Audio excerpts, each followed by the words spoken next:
आपण पाहत आहात तिरंगा news Maharashtra channel. Miraj civil येथील खुनाच्या गुन्ह्यातील आरोपींवर हल्ला करण्याचे उद्देशाने आलेले व घटनास्थळावरून पलायन केलेले 4 आरोपी कडून पोलीस कोठडी। कालावधीत गुन्ह्यात वापरलेली 4 कोयते व 2 दुचाकी वाहने जप्त। दिनांक 12 नोव्हेंबर 2025 रोजी मिरज शहर पोलीस ठाणेकडील दाखल गुन्ह्यातील अटकेतील आरोपींना शासकीय वाहनातून वैद्यकीय तपासणीकरिता सिव्हिल हॉस्पिटल मिरज येथे घेऊन गेले होते।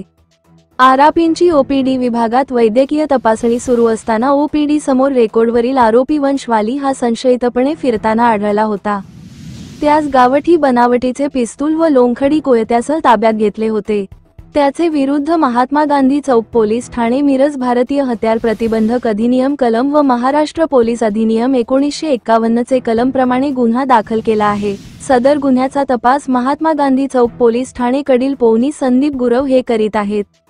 सदर गुन्ह्याचे तपासामध्ये वंशवाली व त्याचे साथीदार अक्षय फोंडे, वैभव आवळे, समर्थ पोद्दार, समर्थ गायकवाड यांचा सहभाग असल्याचे निष्पन्न झालेने त्यांचे शोधाकरिता पाठविलेले पथकाने आरोपींना गुन्हा दाखल झालेपासून अवघ्या 4 तासात अटक केली होती। सदर अटक आरोपींना न्यायालयासमोर हजर केले असता न्यायालयाने त्यांची दिनांक 15 नोव्हेंबर 2025 रोजी पर्यंत पोलीस कोठडी मंजूर केली। पोलीस कोठडी मुदतीत अटक आरोपीकडे कौशल्यपूर्ण तपास करून त्यांनी गुन्हा घडल्यानंतर घटनास्थळावरून पलायन केल्यानंतर लपवून ठेवलेली गुन्ह्यातील घातक हत्यारे कोठे ठेवली याबाबत तपास करण्याच्या सूचना संदीप शिंदे यांनी दिल्या होत्या।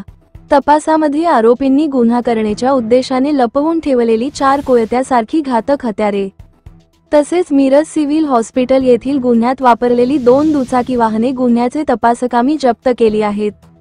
सदर गुन्ह्यामध्ये आरोपींकडे तसेच साक्षीदार यांचेकडे तपास केला असून तपासांती निष्पन्न व मिळाले माहितीचे आधारे वाढीव कलमांचा अंतर्भाव करून सदर गुन्ह्याचा पुढील तपास करण्याबाबत संदीप शिंदे यांनी तपासी अधिकारी यांना सूचना दिल्या आहेत। आगामी निवडणूक व कायदा सुव्यवस्था अनुषंगाने अवैध शस्त्र बाळगणारे व विक्री करणारे लोकांवर महात्मा गांधी चौक पोलीस ठाणे मिरजकडून प्रभावी कारवाई करण्यात येणार आहे। त्या अनुषंगाने कोणतीही उपयुक्त माहिती उपलब्ध असल्यास सदर माहिती देण्याचे आवाहन जनतेस करण्यात येत आहे। तिरंगा न्यूज महाराष्ट्रसाठी मुख्य संपादक सलीम भाई अत्तार।